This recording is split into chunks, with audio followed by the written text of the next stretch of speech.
J'ai une anecdote en fait sur la qualité du sésame au niveau de Burkina Faso. Parce que le constat que tous les acteurs font au niveau de Burkina, c'est qu'on a une très mauvaise qualité du sésame qui est vraiment commercialisé par les producteurs. Et donc par rapport à ça, moi j'avais voulu en fait comprendre l'ampleur vraiment du phénomène. Donc ce qui m'a amené justement à rencontrer un opérateur économique vraiment très important au niveau de Burkina, qui annuellement exporte entre 10 000 à 15 000 tonnes de sésame. Donc pour ça, je suis allé dans son magasin de nettoyage. Donc l'opérateur en question m'a fait visiter disons toutes ses unités de nettoyage.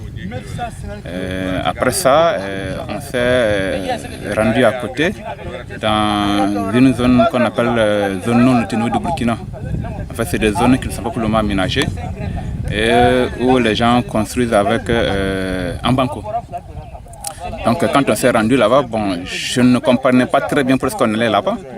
Donc sur cette place, en fait, j'ai constaté que les gens confectionnaient des briques. J'ai constaté également qu'il y avait des constructions en banco. Et là, j'ai posé la question de savoir quelle relation il y a justement entre le sésame et puis justement la confection de briques. C'est là que l'opérateur me dit, en fait, les briques qui sont confectionnées proviennent justement des sacs de sésame qu'il a achetés avec les groupements, avec les pisteurs, avec les commerçants. Donc j'étais vraiment étonné de constater que autant de terres pouvaient justement sortir de sacs de sésame. Alors je lui ai demandé, mais comment est-ce que, quelles sont les mesures que l'opérateur prenait justement pour éviter d'avoir justement ce genre de situation.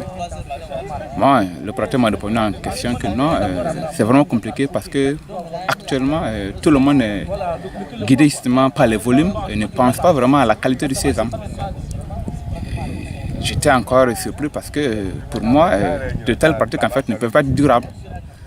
Donc j'ai vraiment été surpris de constater que, bon, malgré justement ces impuretés qui sont contenues dans le sésame, les gens ne mettent pas vraiment l'accent sur la qualité, ne mettent pas en fait l'accent sur le contrôle en fait des produits qui sont achetés. Donc c'est vraiment des systèmes, des pratiques en fait, à mon avis, qui ne sont pas vraiment durables.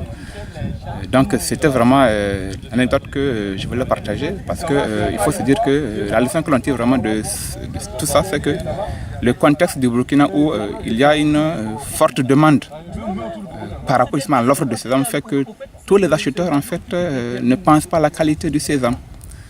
Donc c'est vraiment ça la situation malheureusement du Burkina, mais on pense quand même que les choses pourraient vraiment être améliorées si tous les acteurs se mettent ensemble pour vraiment définir un cahier de charges et que bon, ces cahiers de charges soient vraiment appliqués justement par tous les acteurs.